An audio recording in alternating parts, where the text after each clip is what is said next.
ꯅꯨꯡꯁꯤꯖꯔꯕ ꯑꯩꯈꯣꯏꯒꯤ ꯃꯌꯣꯡ ꯂꯝꯄꯥꯛꯇ ꯉꯁꯥꯏꯁꯤ ꯑꯩꯈꯣꯏꯒꯤ ꯀꯩꯅꯣꯝꯃ ꯇꯧ ꯃꯥꯜꯂꯦ ꯑꯩꯈꯣꯏꯒꯤ ꯀꯣꯡꯒ꯭ꯔꯦꯁꯀꯤ ꯋꯥꯀꯔ ꯈꯔꯅ ꯑꯩꯈꯣꯏꯒꯤ ꯙꯔꯅꯥꯒꯨꯝꯕ ꯈꯔ ꯇꯧ ꯃꯥꯜꯂꯦ ꯃꯗꯨ ꯑꯩꯈꯣꯏꯒꯤ ꯀꯩꯅꯣꯅꯤ ꯀꯣꯡꯒ꯭ꯔꯦꯁꯀꯤ ꯋꯥꯀꯔ ꯍꯥꯏꯇꯥꯔꯦ ꯀꯣꯡꯒ꯭ꯔꯦꯁꯅ ꯀꯩꯅꯣ ꯇꯧꯕ ꯀꯥꯡꯕꯨ ꯈꯔꯅ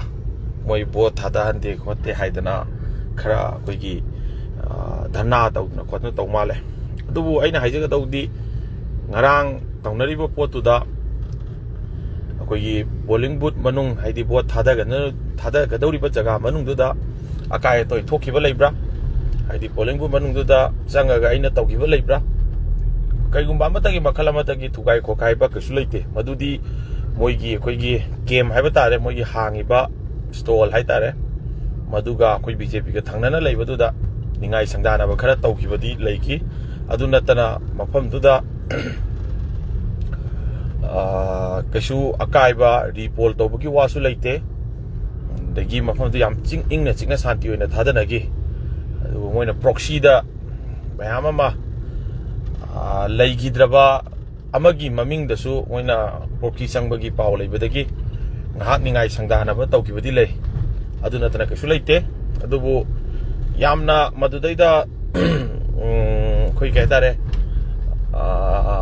ꯏꯃꯥ ꯏꯕꯦꯟꯁꯤꯡ ꯀꯩꯅꯣꯅ ꯄꯛꯁꯜꯂꯛꯄꯗꯨꯝꯗꯤ ꯌꯥꯝ ꯅꯨꯡꯉꯥꯏꯇꯦ ꯇꯧꯅꯔꯤꯕ ꯄꯣꯠꯇꯨ ꯀꯣꯡꯒ꯭ꯔꯦꯁꯀꯤ ꯋꯥꯀꯔꯁꯤꯡ ꯍꯥꯏꯕꯗꯤ ꯍꯥꯏꯕꯤꯌꯨ ꯀꯩꯁꯨ ꯀꯥꯏꯗꯦ ꯑꯩꯈꯣꯏꯁꯨ ꯑꯩꯈꯣꯏ ꯉꯝꯅꯕ ꯑꯩꯈꯣꯏ ꯕꯤꯖꯦꯄꯤꯁꯤ ꯉꯝꯅꯕ ꯀꯥꯍꯟꯅꯕ ꯍꯣꯠꯅꯕ ꯍꯥꯏꯁꯦ ꯑꯩꯈꯣꯏ ꯊꯧꯗꯥꯡꯅꯤ ꯑꯃ ꯑꯣꯏꯒꯦꯔꯥ ꯑꯃ ꯑꯣꯏꯒꯦꯔꯥ ꯑꯩꯈꯣꯏꯁꯨ ꯕꯤꯖꯦꯄꯤ ꯀꯥꯗꯕꯗꯤ ꯌꯥꯗꯦ ꯑꯩꯈꯣꯏꯁꯨ ꯀꯥꯅꯕ ꯍꯣꯠꯅꯔꯛꯀꯅꯤ ꯑꯦꯅꯤ ꯎꯄꯥꯏꯗꯨꯗꯤ ꯑꯩꯈꯣꯏ ꯁꯤꯖꯤꯟꯅꯔꯛꯄ ꯇꯥꯏ ꯄꯣꯠ ꯍꯥꯏꯁꯤꯗꯤ ꯃꯁꯤꯗ ꯄꯥꯔꯁꯣꯅꯦꯜꯂꯤ ꯀꯩꯝꯇ ꯀꯩꯅꯣ ꯇꯧꯕ ꯂꯩꯇꯦ ꯈꯟꯅ ꯆꯩꯅꯕ ꯃꯨꯛꯅꯗꯅ ꯃꯤ ꯃꯈꯨꯠ ꯊꯥꯏ ꯈꯣꯠꯂꯦ ꯍꯥꯏꯕ ꯑꯗꯨ ꯇꯧꯕ ꯀꯩꯝ ꯂꯩꯇꯦ ꯇꯧꯕꯇꯕꯨ ꯉꯔꯥꯡꯁꯤ ꯅꯨꯄꯤ ꯈꯔꯅ ꯉꯁꯤꯁꯤ ꯑꯩꯈꯣꯏ ꯀꯩꯅꯣ ꯇꯧꯋꯦꯅ ꯇꯥꯏ ꯙꯔꯅꯥ ꯇꯧꯋꯦꯅ ꯇꯥꯏ ꯑꯗꯨꯕꯨ ꯚꯣꯠ ꯊꯥꯗꯍꯟꯗꯦ ꯍꯥꯏꯕꯒꯤ ꯋꯥ ꯅꯠꯇꯕꯤꯗ ꯑꯀꯥꯏꯕ ꯄꯤꯌꯦꯅ ꯙꯔꯅꯥ ꯇꯧꯋꯦ ꯁꯤ ꯌꯥꯝꯅ ꯇꯥꯕ ꯌꯥꯗꯕ ꯋꯥꯅꯤ ꯃꯔꯝꯗꯤ ꯉꯔꯥꯡ ꯚꯣꯠꯇꯨ ꯐꯖꯅ ꯏꯪꯅ ꯆꯤꯛꯅ ꯁꯥꯟꯇꯤ ꯑꯣꯏꯅ ꯂꯣꯏꯁꯤꯟꯗꯅ ꯃꯌꯣꯜ ꯂꯝꯄꯥꯛꯀꯤ ꯑꯩꯈꯣꯏꯒꯤ ꯀꯩꯅꯣꯗ ꯇꯧꯈꯤꯕꯗꯨꯗ ꯑꯦꯅꯤ ꯂꯩꯔꯤꯕ ꯃꯌꯥꯝꯅ ꯍꯪꯕꯤꯌꯨ ꯀꯩꯁꯨ ꯑꯀꯥꯏꯕ ꯑꯝꯇ ꯂꯩꯇꯦ ꯃꯗꯨꯏꯗ ꯑꯀꯥꯏꯕ ꯑꯃꯇ ꯈꯟꯅ ꯆꯩꯅꯕ ꯑꯝꯇ ꯇꯧꯈꯤꯕ ꯂꯩꯇꯦ ꯇꯧꯕꯇꯕꯨ ꯃꯐꯝꯗꯨꯗ ꯂꯩꯔꯤꯕ ꯑꯩꯈꯣꯏꯒꯤ ꯄꯣꯂꯤꯡ ꯀꯩꯅꯣ ꯍꯥꯏꯇꯥꯔꯦꯅꯦ ꯑꯩꯈꯣꯏꯒꯤ ꯀꯦꯝ ꯁꯥꯟꯅꯔꯤꯕꯗꯨꯗ ꯋꯥꯀꯔ ꯃꯁꯦꯟ ꯅꯨꯡꯉꯥꯏꯅꯗꯕ ꯊꯣꯛꯄ ꯑꯗꯨꯝꯕ ꯇꯧꯕꯗꯒꯤ ꯃꯨꯛꯅꯕ ꯈꯣꯠꯅꯕꯗꯤ ꯊꯣꯛꯈꯤ ꯃꯗꯨꯃꯛꯅ ꯈꯨꯠ ꯁꯥ ꯊꯥꯅꯗꯅ ꯑꯗꯨ ꯇꯧꯗꯅ ꯇꯧꯅꯈꯤꯕ ꯑꯝꯇ ꯅꯠꯇꯦ ꯄ꯭ꯔꯣꯄꯦꯒꯟꯗꯥ ꯄꯪꯁꯥ ꯁꯥꯒꯠꯄ ꯑꯗꯨ ꯇꯧꯕ ꯑꯗꯥ ꯇꯧꯕ ꯍꯥꯏꯕ ꯄꯣꯠꯇꯨꯗꯤ ꯕꯤꯖꯦꯄꯤꯅ ꯌꯥꯝ ꯊꯤꯅ ꯍꯦꯜꯂꯒ ꯀꯥꯔꯅꯤ ꯑꯗꯣ ꯈꯪꯉꯕꯅꯤꯅ ꯖꯥꯠ ꯖꯥꯠꯀꯤ ꯂꯥꯂꯣꯡ ꯁꯤꯖꯤꯟꯅꯔꯛꯄꯅꯤ ꯃꯗꯨꯅ ꯀꯩꯁꯨ ꯀꯩꯅꯣ ꯇꯧꯒꯗꯕ ꯅꯠꯇꯦ ꯍꯥꯏꯗꯤ ꯚꯥꯔꯠ ꯄꯨꯝꯕꯗꯁꯨ ꯅꯔꯦꯟꯗ꯭ꯔ ꯃꯣꯗꯤꯅ ꯑꯃꯨꯛꯀ ꯍꯟꯅ ꯄ꯭ꯔꯥꯏꯝ ꯃꯤꯅꯤꯁꯇꯔ ꯑꯣꯏꯒꯅꯤ ꯃꯅꯤꯄꯨꯔꯗꯁꯨ ꯑꯩꯈꯣꯏ MP ꯑꯗꯨꯝ ꯀꯥꯒꯅꯤ ꯑꯗꯨꯅ ꯀꯣꯡꯒ꯭ꯔꯦꯁꯁꯤ ꯉꯥꯎꯔꯦ ꯍꯥꯏꯕꯗꯤ ꯑꯣꯏꯔꯔꯣꯏ ꯈꯪꯉꯕꯅꯤꯅ ꯑꯗꯨꯅ ꯀꯣꯡꯒ꯭ꯔꯦꯁꯀꯤ ꯀꯦꯟꯗꯤꯗꯦꯠ ꯑꯣꯏꯕ ꯃꯁꯥꯃꯛꯅꯁꯨ ꯃꯊꯪꯁꯨ ꯚꯣꯠ ꯂꯦꯞꯀꯅꯦꯅ ꯃꯥ ꯑꯗꯨꯝ ꯃꯁꯥꯅ ꯍꯥꯏꯖꯔꯦ ꯃꯔꯝꯗꯤ ꯀꯩꯅꯣꯗ ꯃꯥ ꯌꯥꯔꯣꯏ ꯈꯪꯕꯅꯤꯅ ꯀꯃꯥꯏ ꯌꯥꯗꯣꯏꯅꯣ ꯌꯥꯐꯝ ꯊꯣꯛꯇꯦ ꯍꯥꯏꯕ ꯋꯥꯅꯤꯗ ꯃꯥ ꯀꯅꯥꯅꯣꯁꯦ ꯍꯥꯟꯅ ꯐꯖꯅ ꯃꯌꯥꯝ ꯃꯥꯡꯗ ꯈꯪꯍꯟꯕ ꯑꯃ ꯗꯔꯀꯥꯔ ꯑꯣꯏꯌꯦꯕ ꯑꯩꯁꯤ ꯁꯤꯅꯤ ꯑꯗꯨꯁꯨ ꯅꯠꯇꯦ ꯍꯦꯛꯇ ꯑꯥꯗ ꯋꯥ ꯈꯔ ꯉꯥꯡꯉꯨꯔꯒ ꯀꯩꯅꯣ ꯇꯧꯅꯤ ꯍꯥꯏꯕꯗꯤ ꯄꯪꯌꯥ ꯌꯥꯕ ꯅꯠꯇꯦꯕ ꯚꯣꯠ ꯍꯥꯏꯁꯤꯗꯤ ꯚꯣꯠꯅꯤ ꯑꯩꯈꯣꯏꯁꯨ ꯑꯩꯈꯣꯏ ꯉꯝꯅꯕ ꯍꯣꯠꯅꯔꯛꯀꯅꯤ ꯃꯣꯏꯁꯨ ꯃꯣꯏ ꯉꯝꯅꯕ ꯍꯣꯠꯅꯖꯧ ꯃꯣꯏꯁꯨ ꯖꯥꯠ ꯃꯌꯥꯝ ꯇꯧꯔꯤꯅ ꯃꯣꯏꯒꯤ나 ꯀꯩꯝꯇ ꯀꯩꯅꯣ ꯇꯧꯗꯕ ꯕꯤꯖꯦꯄꯤꯅ ꯈꯤꯇꯪ ꯇꯧꯔꯒꯅ ꯍꯦꯛꯇ ꯑꯗꯨ ꯇꯧꯕ ꯑꯗꯥ ꯇꯧꯕ ꯉꯥꯡꯕ ꯑꯗꯨ ꯄꯪꯌꯥ ꯌꯥꯕ ꯅꯠꯇꯦꯕ ꯑꯩꯈꯣꯏꯁꯨ ꯑꯩꯈꯣꯏ ꯉꯝꯅꯕ ꯑꯩꯈꯣꯏ ꯕꯤꯖꯦꯄꯤ ꯀꯥꯅꯕ ꯍꯣꯠꯅꯕ ꯍꯥꯏꯁꯦ ꯑꯩꯈꯣꯏꯒꯤ ꯗꯥꯏꯇꯅꯤ ꯑꯩꯈꯣꯏꯅ ꯑꯁꯨꯛ ꯀꯨꯏꯅ ꯕꯤꯖꯦꯄꯤꯗ ꯂꯩꯔꯤꯁꯤꯕꯨ ꯍꯧꯖꯤꯛ ꯏꯂꯦꯛꯁꯟꯁꯦ ꯂꯥꯛꯑ ꯑꯩꯈꯣꯏ ꯇꯨꯃꯤꯟ ꯂꯩꯁꯟꯒꯗ꯭ꯔꯅꯦ ꯑꯩꯈꯣꯏꯁꯨ ꯑꯦꯅꯤ ꯀꯩꯅꯣꯗ ꯑꯦꯅꯤ ꯁꯤꯆꯨꯋꯦꯁꯟ ꯑꯦꯅꯤ ꯀꯩꯅꯣꯗ ꯑꯩꯈꯣꯏꯗꯤ ꯕꯤꯖꯦꯄꯤ ꯀꯥꯅꯕ ꯍꯣꯠꯅꯕ ꯍꯥꯏꯁꯦ ꯑꯩꯈꯣꯏ ꯊꯧꯗꯥꯡꯅꯦꯕ ꯃꯗꯩꯗ ꯙꯔꯅꯥ ꯇꯧꯕ ꯒꯥꯏꯗꯨꯗꯤ ꯌꯥꯝꯅ ꯑꯄꯤꯛꯄ ꯋꯥꯈꯜꯅꯤ ꯑꯗꯨꯒ ꯖꯒꯥꯗꯨꯗ ꯂꯩꯔꯤꯕꯁꯤꯡꯗꯣ ꯂꯣꯏꯅꯕ ꯀꯣꯡꯒ꯭ꯔꯦꯁ ꯅꯠꯇꯦꯕ ꯕꯤꯖꯦꯄꯤ ꯄꯥꯛꯇꯛꯅ ꯂꯩꯔꯤ ꯑꯗꯨ ꯍꯧꯖꯤꯛꯇ ꯌꯥꯎꯔꯤꯕꯁꯤꯡꯗꯨꯗ ꯕꯤꯖꯦꯄꯤꯒꯤ ꯑꯃꯠꯇ ꯃꯤ ꯌꯥꯎꯕ ꯅꯠꯇꯦ ꯀꯣꯡꯒ꯭ꯔꯦꯁ ꯀꯥꯡꯕꯨꯅ ꯃꯗꯩꯗ ꯏꯔꯥꯡ ꯁꯥꯒꯠꯂꯒ ꯑꯗꯩꯗ ꯙꯔꯅꯥ ꯇꯧꯕ ꯍꯥꯏꯗꯨ ꯌꯥꯝꯅ ꯑꯩꯈꯣꯏꯒꯤ ꯀꯩꯅꯣꯅꯤ ꯂꯩꯄꯥꯛ ꯃꯆꯥ ꯇꯥꯗꯕ ꯍꯥꯏꯒ ꯇꯥꯔꯦ ꯚꯣꯠ ꯍꯥꯏꯁꯤꯗꯤ ꯚꯣꯠꯅꯤ ꯀꯩꯅꯣ ꯑꯩꯈꯣꯏ ꯉꯝꯅꯕ ꯍꯣꯠꯅꯖꯕꯅꯤ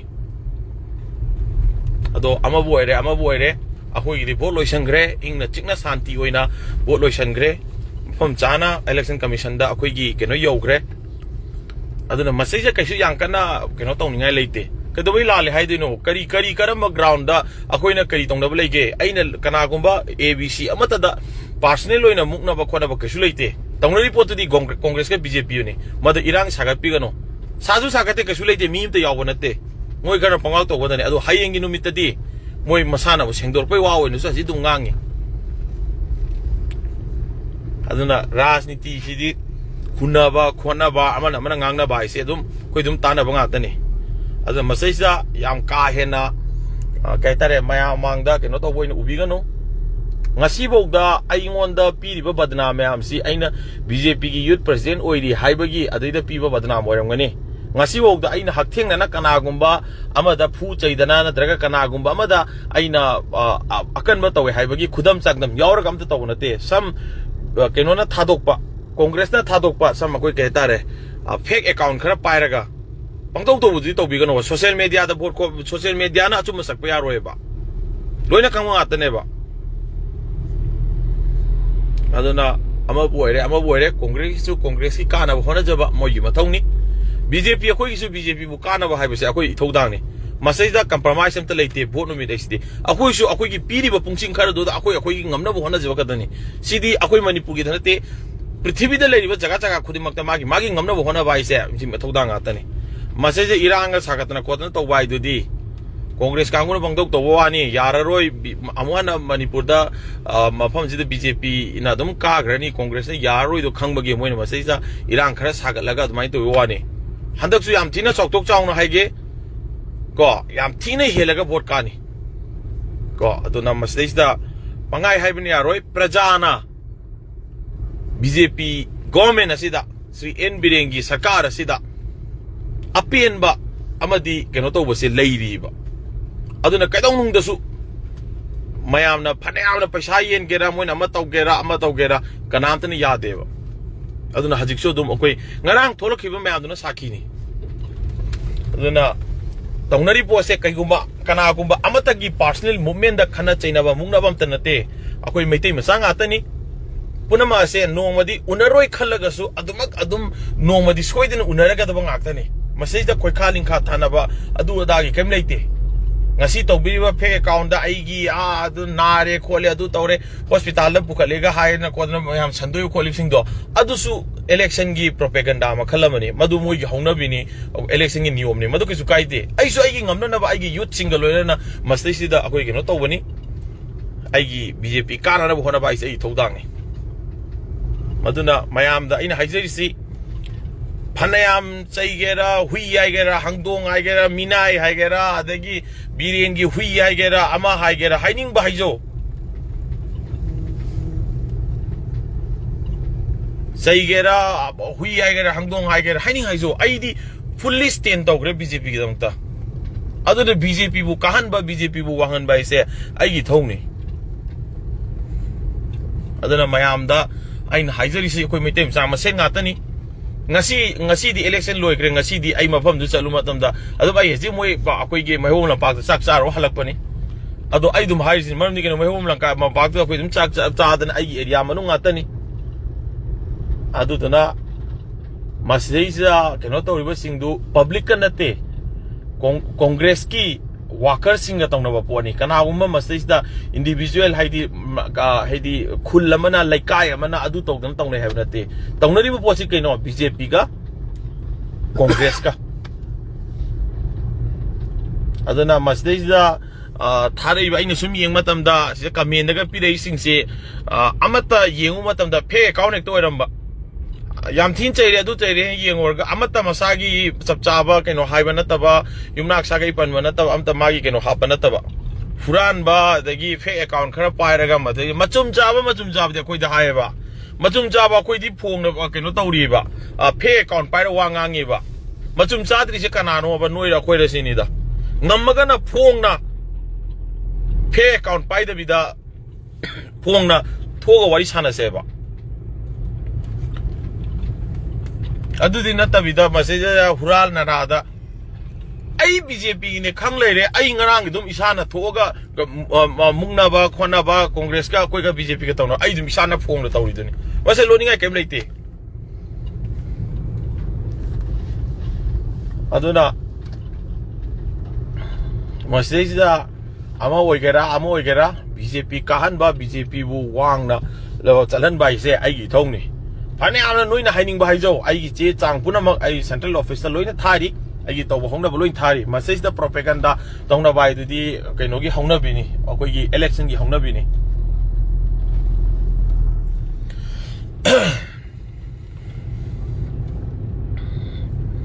ꯑꯗꯨꯅ yam kanna masidaisida noina phanayam haigera fake account mayam senadana tawgera ama tawgera vote BJP ne yam thina noina khali dagi hena wang na karaga gentongni ya school kendra da vote adum fast ani hengang tani ko ado yamna masidaisida gentongnu sarkar jo khoina dum paini center da su narendra modi ki comment adum laini aduna masida yamna haina baisu darka oide ngamakta hajikti upai lekta thaina mamanga mada aina nabagi video nga thagatna aise nare khole adu tawre ga aina ga tawri potune ba ine yamna ngaidi aibadi kaisu leitaba ai haji dum aina live thai ai nong ta sumaina ga live thar wa ngang mi na te mardi ngangning ngai ngang se ro mo logde ai tawam thokpa ithau tang tawra loire na ai dum leiba mi ni mardi kaino ai tawam thokpa duty tawra loire masida ai Facebook ta karida live ta du da ta wai mi na te aduna ai dum ai sing na ai thamoi goi ba ai ngasi bong ta su kana gumba mi mata da mi tranga pha na saw su leite kana gumam ta da ai yengna bane khan gi su leite ko adubu kangu kharna magi lanai kenoi ba khoi gi politics ki ba keno idea ji dum isam cham bani na dum lambi da live tha dum chali sini aduna yang kana masida ngana ningai darka oide tawning ba tawjaro noina tawgera ama tawgera joje na tawro hat ka dena Facebook ti kala ko ko ai hat ka na isu kari maram gino aina kaya mu akai ba tawdana manipur sida kari taw yawgre fajanam da thmbiyu ne ai mana mi ma da noi maru ma kapu ba leibra ai mana mi ma da kinthilu ba leibra hoi aina luching ba mo oirubagi ai makha ta ba singna taw matam da aingon da taina ba khona bu di mayam tawrambe ai adusu aigi youth sing lady ba aigi na sing amatana kana gumba mi madan hekta tawru na te moina kai gumba khar tawramga ne ba nungsi sitana una lengbe ate ba nungsi chitra ga su kana gumba sanna ngawni khangde amana laga thengjalu budagi una lengbo oramga ne ba una no upami una hekta kenya ponte ba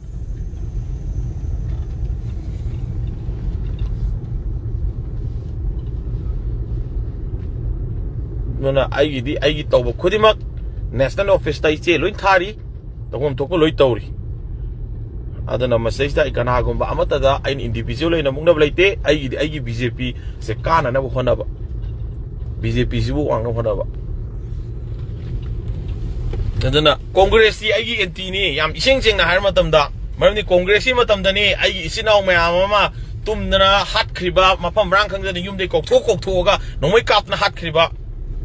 puthokna hat khriba mayam do madu munna ma khanbiyo aidi imung manung da sokhi bi yaramni ai oja guru ai khut paina tambiramba oja thang ta tambiramba oja ambu mayam mangda ahing da pugraga nongalam daida chelhalaga kapna hat khrido karma matam da mabidu mayam loina khangjam biyo kanda wani aduna congress ni kaidong da su sukra ka haloi atopa kana gumba ai koi mahesh oibi yamung oibi ama adu ojabi mon su aiga kaidong da su mungna ba leite ojabi mon leiruba symbol du bu ya da wani ojabi mon ga aiga kaidong da su nuwaina da ba kaim leite ojani ai mo khoirami mandi kaino ma ai bu takpa ngambani ojani ai gumba na oja du gi kaino yoba itik natte oja ga kaim da mari leina de kaim da aiga oja ga nuwaina da lection te am leite ojana piriba ojana tawriba kaino do khoi gi dol du ni khoi na ngasi thamoi da chak na ngasi khoi na lei moi kahan be aroi na tawri se ojana di monorma pale monorma matam da hat ki matam do oja karma sarkar gi matam da no ngasi makhoi mayam do lere magabo ngasi akhoi ngasi awafam da ta ga da ne mi lising ma ka no puthok da kap ki ba maral lei khangde leite khangde puthok no mai na kap ki ba no mai hapchang gi ba ai makpu khut pai da tambira ba ojamu ahing nong yai da no pa phadna pugraga ahing nong yai da nongan baga lambi da chelhalaga chajingi akhoi gi maitai lang ghai gi da chajing da puthoga no mai kapna hat ki ba Madugi lamando akoi hakchang thamoi manungda matam lai thang ta sanari ai oja du nong te mingon da lan manate ama to bonate to bodabu matam du da hekta koi arm force special power eki matam du da oja du mana ahing nong yai da khudai setana yum da tumingai da pukhraga nongalaga kapna bada sibune haidana chajingi maitei chajing chapam oiba maitei lamkhai gi lambi ma da chenhalaga kapna hatki Ozadai maming di ay panjaroi ozado ay di guruni ay thang di ozani ado na ngasibo da madugi thamoi da chak pa mai chak to na ngasibo da laman kumning bai mai chak to ni ngasi ay na congress ta tawrise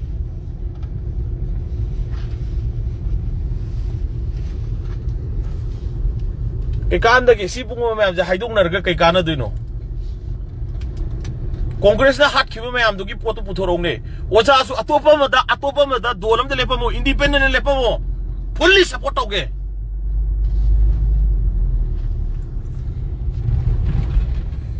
kanda wani da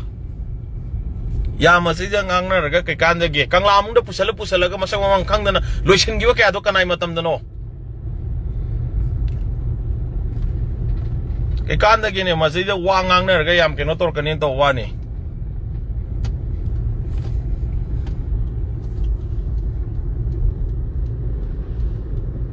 Armed Force Special Power Act Manipur dai loukhtchage ba si mayam se kari kana gi matam da tawge haibani da akoi bu nungdang da sumaina live tharga lambi da chappa ngami sibu matam amada ngamambra ba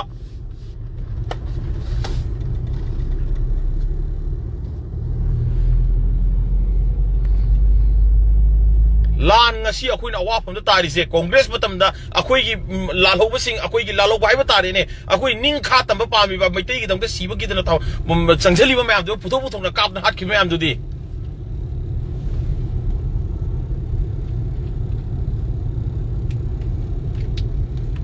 kan da gi ne madu ngang na raga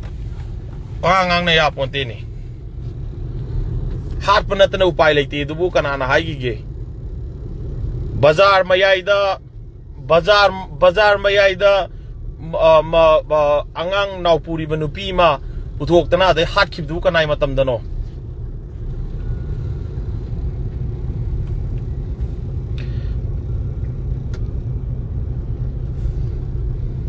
kari gi no khoi maitai me jana pangde de BJP Congress hi wato ko ne Congress hi matam da natro maitai naha sing ba puthok tana khudai sela kap tana hat kriba chelala kap kriba nonga laga camouflage selaga kap tana hatu omba mayam dubu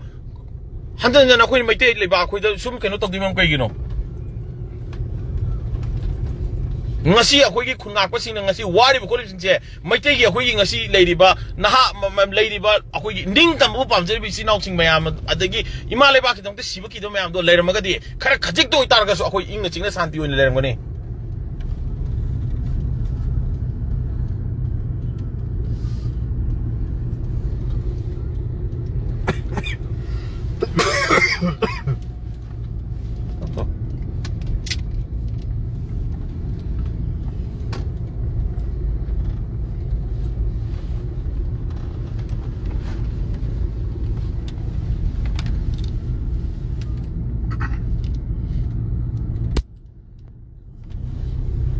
higher होगा BJP Congress है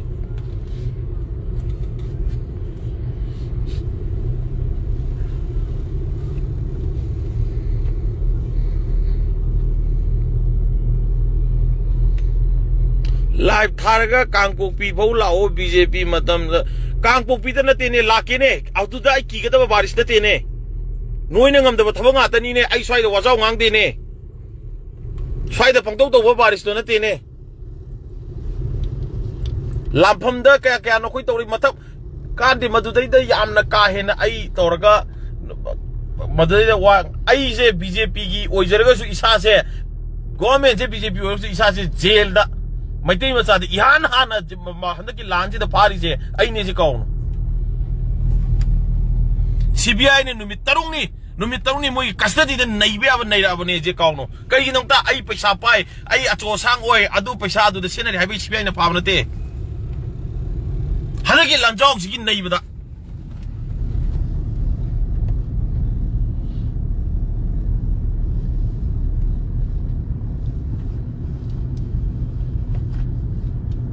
ꯀꯥꯟꯗꯕ ꯄꯉꯥꯡ ꯉꯥꯡꯅꯔꯣꯏꯁꯦꯕ ꯑꯦꯅꯤ ꯇꯧꯅꯁꯦ ꯍꯥꯏꯔꯒꯅ ꯐꯖꯅ ꯑꯦꯅꯤ ꯃꯐꯝ ꯑꯃ ꯍꯥꯏꯔꯣ ꯐꯖꯅ ꯋꯥꯔꯤ ꯁꯥꯟꯅꯁꯦꯕ 하이로가 비리엔 아두네 비리엔에 그이 더러게 비리엔이 미성장mới 와는데네 찌미니서 비리엔에 그이 더러게 봐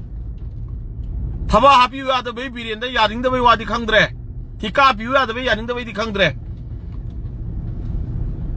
시엠 비리엔도 레는 베이 니네 ngasi akhoi ngasi lamba taw ngamije double biren ga AK47 ga lamba taw ya ponti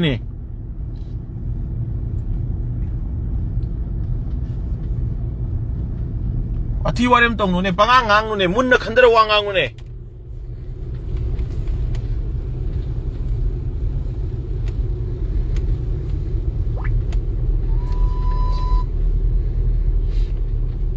Hai rorga biren patti adu tok de ada ihan hana thangjing chingda ba cookie ga tong nagri che kanano ihan hana cookie ga thangjing mathak te chaina gri che kanano ba BJP Congress wa tuone